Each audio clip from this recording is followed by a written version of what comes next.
जय श्री हरि विष्णु। पत्रम पुष्पम फलम तोयम यो मे भक्त्या प्रयच्छति तदहम भक्त्युपहृतम अश्नामि प्रयतात्मनः। अर्थात भगवान श्री कृष्ण कहते हैं, जो कोई भक्त मेरे लिए प्रेम से पत्र, पुष्प, फल, जल आदि अर्पण करता है, उस शुद्ध बुद्धि निष्काम प्रेमी भक्त का प्रेम पूर्वक अर्पण किया हुआ वह पत्र पुष्पादि मैं सगुण रूप से प्रकट होकर प्रीति सहित खाता हूँ। आप सभी दर्शकों का हमारे YouTube चैनल डिजिटल महात्मा पर हार्दिक अभिनंदन और स्वागत है। भगवान के बिना आत्मा का कोई अस्तित्व नहीं है। कोई भी मनुष्य बिना भगवान के जीवन के उद्देश्य को प्राप्त नहीं कर सकता। परंतु सभी लोगों ने पूर्ण परमात्मा को पहचाने बिना अपने लिए एक या अधिक ईश्वर तय कर दिए हैं। आज की प्रस्तुति में हम आपको महर्षि कृष्ण द्वैपायन वेद व्यास जी द्वारा रचित धर्म ग्रंथों व पुराणों के माध्यम से परमपिता परमेश्वर अर्थात जो ईश्वर समस्त भूतों एवं समस्त ब्रह्मांडों के मूल कारण हैं, एवं जिन परमपिता से बढ़कर कुछ भी नहीं, जो काल के भी काल हैं, एवं जो समस्त देवी देवताओं के भी मूल स्रोत हैं, उन परमपिता परमेश्वर के बारे में जानकारी देने का प्रयास कर रहे हैं। हमारे सनातनी धर्म ग्रंथों में कुल 18 पुराण हैं। विभिन्न पुराणों में भिन्न भिन्न देवताओं को सर्वोच्च बताया गया है।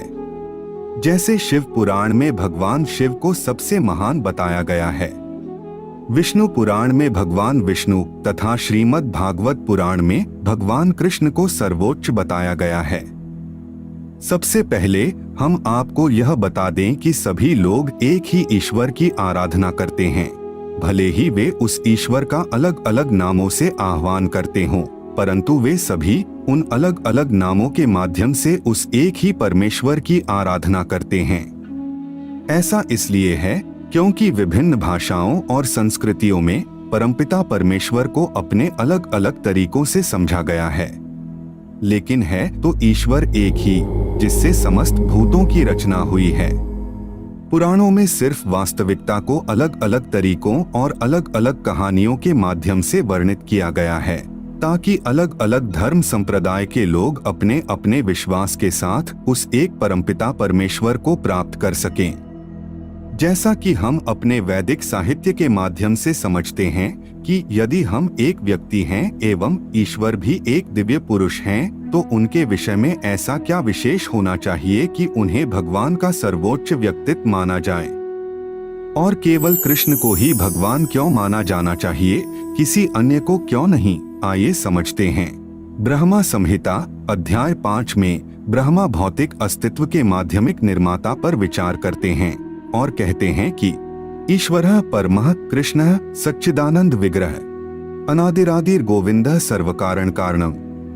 अर्थात ब्रह्मा कहते हैं कि सभी ईश्वरों में सर्वोच्च परमेश्वर कृष्ण हैं। कृष्ण सर्वोच्च नियंत्रक हैं क्योंकि उनके पास एक शाश्वत आनंदमय आध्यात्मिक शरीर है, इसलिए ऐसा कोई बिंदु नहीं है जब कृष्ण का अस्तित्व न हो। वह सबके मूल हैं, उनकी कोई अन्य उत्पत्ति नहीं है और वे सभी कारणों के प्रमुख कारण हैं। वह सभी रचनाकारों के रचयिता हैं। वे भगवान हैं और सभी भगवानों के भी स्वामी हैं। तो यह ब्रह्मा देव का वचन है। आइए देखें कि भगवान शिव क्या कहते हैं। पद्म पुराण में भगवान शिव माता पार्वती से कहते हैं कि आराधनानाम सर्वेषां विष्णुर आराधनाम परम। अर्थात सभी पूजाओं में, सभी यज्ञों में श्री कृष्ण या श्री विष्णु की पूजा सर्वोच्च है। इस प्रकार ब्रह्मा कहते हैं कि कृष्ण सर्वोच्च हैं और शिव कहते हैं विष्णु सर्वोच्च हैं। इस पर स्वयं भगवान कृष्ण भगवद गीता के 7वें अध्याय में कहते हैं कि मत्तः परतरम नान्यत् किंचिदस्ति धनंजय मयि सर्वमिदं प्रोतम सूत्रे मणिगणा इव। अर्थात हे धनंजय, कृपया समझो कि मैं पूर्ण सत्य हूँ, मुझसे श्रेष्ठ कोई सत्य नहीं है। जिस प्रकार मोती धागे में गुंथे रहते हैं, उसी प्रकार सब कुछ मुझ पर ही आश्रित है। इस प्रकार ब्रह्मा कहते हैं कि कृष्ण ही भगवान हैं, शिव कहते हैं कि विष्णु ही भगवान हैं, तथा स्वयं कृष्ण कहते हैं कि मैं ही सर्वव्यापी हूँ।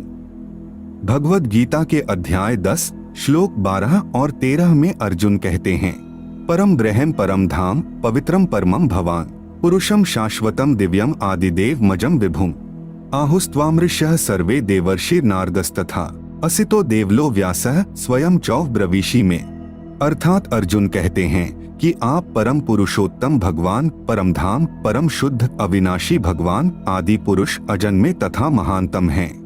नारद, असित, देवल और व्यास जैसे महान ऋषि सभी इस सत्य की पुष्टि करते हैं और अब आप स्वयं भी मुझे यही सब बता रहे हैं कि आप सर्वोच्च हैं। इसी प्रकार श्रीमद् भागवतम में गोवर्धन लीला और ब्रह्मा विमोहन लीला के पश्चात क्रमशः इंद्र और ब्रह्मा भी श्री कृष्ण को भगवान के रूप में महिमा मंडित करते हैं। श्रीमद् भागवतम में सूत गोस्वामी जी कहते हैं कि यम ब्रह्मा वरुणेन्द्र रुद्र मरुतः स्तुन्वन्ति दिव्यः स्तवै वेदे सनक पाद क्रमोपनिषदैर गायन्ति यम समागा ध्यानावस्थित तद्गतेन मनसा पश्यन्ति यम योगिनो यस्यांतम न विदुः सुरसुरगण देवाय तस्मै नमः। अर्थात वे कृष्ण का वर्णन इस प्रकार करते हैं कि यम, ब्रह्मा, इंद्र, वरुण, रुद्र, मरुत ये सभी प्रमुख देवता श्री कृष्ण को नमन करते हैं। सभी उपनिषद और सामवेद के श्लोक श्री कृष्ण की महिमा गाते हैं। ध्यानमग्न एवं तल्लीन चित्त से योगी जिनका साक्षात्कार करते हैं वो श्री कृष्ण को सर्वोच्च व्यक्तित्व के रूप में पाते हैं। और जिनको सुर या असुर, देवता या दानव नहीं समझ सकते, उन परमपिता परमेश्वर श्री कृष्ण को मैं नमन करता हूँ। अंततः श्रीमद् भागवतम में शुकदेव गोस्वामी भी वर्णन करते हैं कि एते चांशक्लाः पुंसः कृष्णस्तु भगवान स्वयं इंद्रारि व्याकुलम लोकम मृड्यन्ति युगे युगे।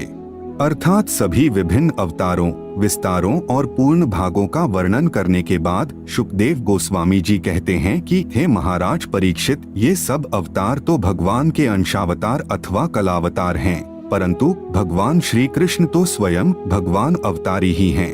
यहाँ तक कि महर्षि वेदव्यास देव जी के पिता महर्षि पराशर मुनि विष्णु पुराण में भगवान की परिभाषा का वर्णन करते हैं। वे कहते हैं, ऐश्वर्यस्य समग्रस्य वीर्यस्य यशः श्रिय ज्ञान वैराग्य योश्चौव शरणाम भग इतीर्णा। अर्थात ईश्वर वह है जिसके पास पूर्ण रूप से यह 6 गुण हैं, समग्र ऐश्वर्य, शौर्य, यश, श्री, ज्ञान और वैराग्य। इन्हीं 6 गुणों से भगवान शब्द की व्युत्पत्ति होती है तथा कृष्ण के पास ये सभी 6 गुण अनूठे और असमान तरीके से विद्यमान हैं। पहला, वे सौंदर्य से परिपूर्ण हैं, अर्थात कृष्ण सबसे सुंदर हैं। दूसरा, वे सबसे शौर्यवान हैं, उन्होंने कृष्ण लीला में सभी राक्षसों का वध कर दिया था। तीसरा, वे सबसे प्रसिद्ध हैं, आज भी कृष्ण की लीलाएं दुनिया भर में गाई जाती हैं। चौथा, वे सबसे धनी हैं, सब कुछ कृष्ण का है। पांचवा, वे परम ज्ञानी हैं, वह सब कुछ जानते हैं क्योंकि उन्हीं से सबकी रचना हुई है, उन्होंने ही अर्जुन को भगवद गीता सुनाई। छठवां, वे सबसे बड़े त्यागी हैं।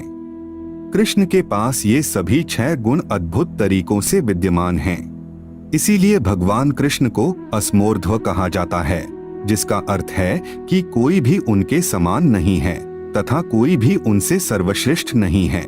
तो इन सभी शास्त्रीय संदर्भों के निष्कर्ष में हम समझते हैं कि कैसे श्री कृष्ण ही एकमात्र सर्वोच्च परमपिता परमेश्वर हैं, जो समस्त प्रकार के ईश्वरों के भी ईश्वर हैं, जिनसे परे कुछ भी नहीं। वे ही सभी के आदि कारण हैं, अर्थात वे ही ब्रह्म हैं, वे ही ओम हैं। अतः हमें सभी देवों को उनमें ही देखना चाहिए। तो यह थी सर्वव्यापी परमपिता परमेश्वर के विषय में एक छोटी सी जानकारी। हम आशा करते हैं कि आपको यह जानकारी अच्छी लगी होगी।